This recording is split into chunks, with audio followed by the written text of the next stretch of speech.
Small molecules, such as sugars and amino acids, can be transported up a concentration gradient. The sugar moves via a membrane transport protein from outside of the cell where the sugar concentration is low to the inside of the cell where the sugar concentration is high. The transport of the sugar through a coupled transport protein is driven by the movement of counterions such as sodium ions or protons that are moving down their concentration gradients from a region of high to low concentration. Sodium ions and the specific sugar or amino acid simultaneously bind to the same transmembrane protein on the outside of the cell, called a symport.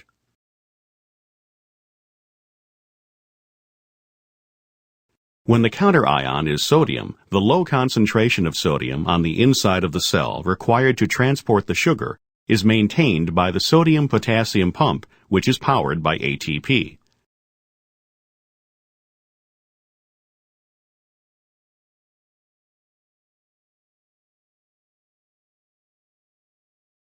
In a related process called countertransport, the inward movement of sodium ions is coupled with the outer movement of another substance such as calcium ions.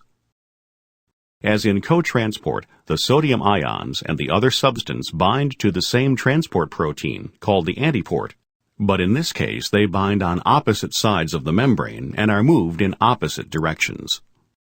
The low internal sodium ion concentration is maintained by the sodium-potassium pump.